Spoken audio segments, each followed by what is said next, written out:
it'll last for about 15 years.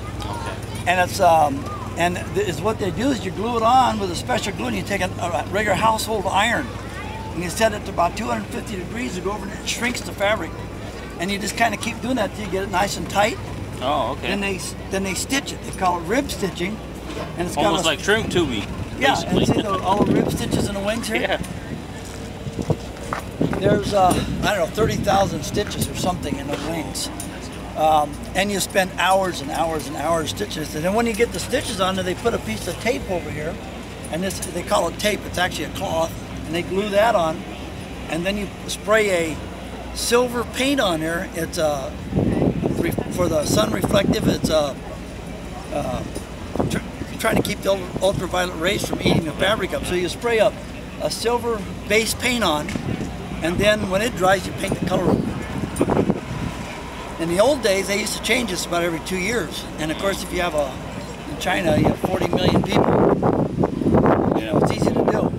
But for me to do it, it's really, really time consuming. You spend a couple of months just doing it's easy to glue on and put the fabric on, but it takes you hours and hours because these are spaced about every half inch. You got a big long needle, and you have to go through, and you come up and you have to tie it, and it's one continuous. It's really, really time consuming. Now, how vertical would this be if they were flying and you would get a rip or a hole in the fabric? With this fabric, you could poke several holes in it, and probably, because the plane's not that fast, it probably wouldn't do a whole lot. You could come down and patch it. But if you're in a P-51 or something and you're going 300 miles an hour and you got a big hole ripped in it, it could rip the fabric off. I don't know if you've seen pictures of the B-17s and stuff during World War II that come back and that have an engine fire or something. Yeah. And you look at the tail and all the fabrics burn off of the tail of the rudder.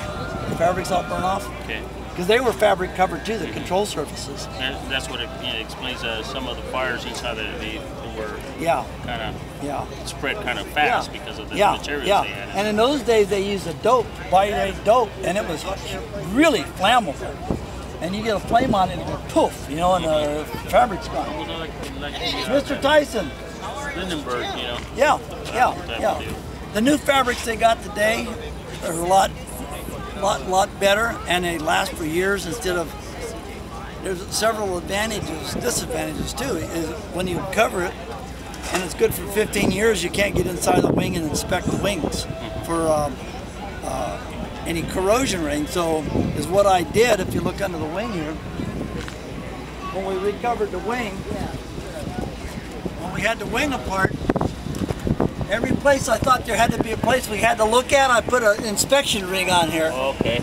And you see them all the way down here. The Russians and Chinese never did that because they changed the wing fabric every couple of years, so they didn't have to do that.